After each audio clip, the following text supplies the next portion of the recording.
In the last video, we had set up the definite integral to evaluate the volume of this upside-down gumdrop truffle-looking thing.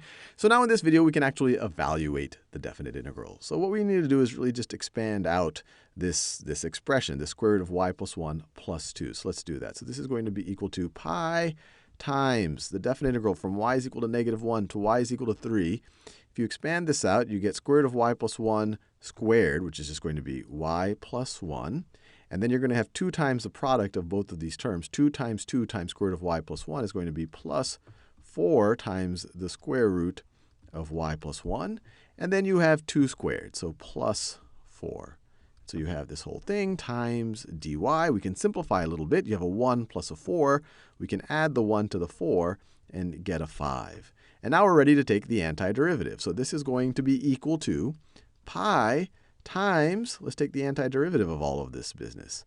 Pi times, and I'll color code it. The antiderivative of y is just y squared over 2. The antiderivative of 4 times the square root of y plus 1, you just really have to think of it as 4 times y plus 1 to the 1/2 power.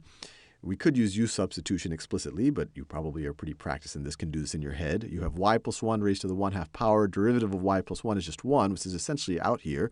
So you can really just, if you did u substitution, you'd say u is equal to y plus 1.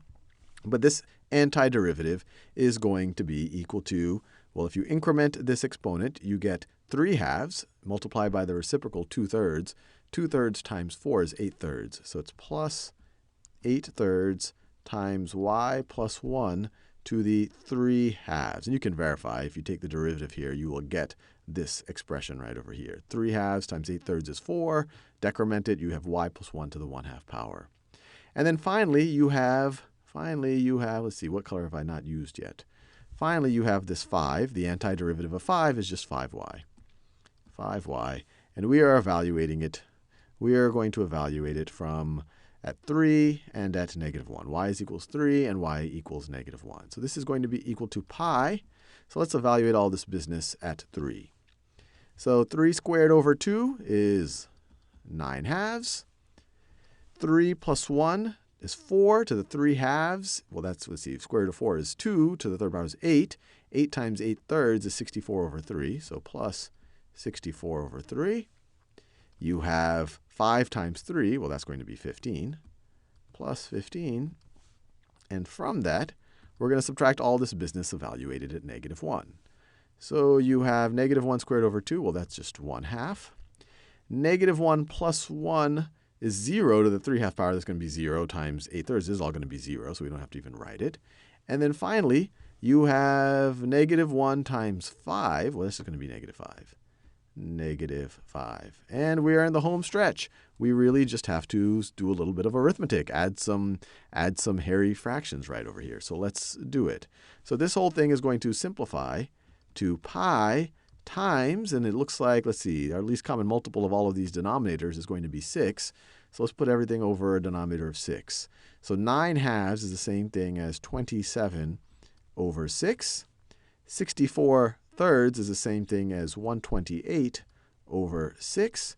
15 is the same thing as 90 over 6. 90 over 6.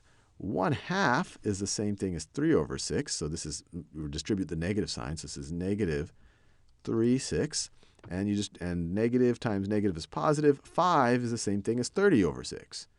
So plus 30 over 6. And so this is going to give us, our denominator is going to be over 6. We're going to multiply something times pi. We have this pi over here, and then we just have to figure out what the numerator is. So let's see if I can do this in my head. So 27 plus 128, 27 plus 128 is going to be, let me see, that's going to be 140, 155. Is that right? 155. Let's see, if we get to 48 plus another 7, yeah, 155 plus 90 gets us to 245. Is that right? Yeah, plus 90 gets us to 245. Minus 3, you subtract 3 from that, you get to 242. And then you add 30 to that, you get to 272. 272. So we're left with 272 pi over 6. But then we can, let's see, 272 and 6 are both divisible by 2. So this is equal to, see, 272 divided by 2 is going to be 136 pi over, and if you divide this denominator right over here by 2 over 3. Is that right? Yeah, 136 pi over 3. And 136 is not divisible by 3. So we have it as simplified as we can. This right over here is the volume of our little upside down gumdrop looking thing.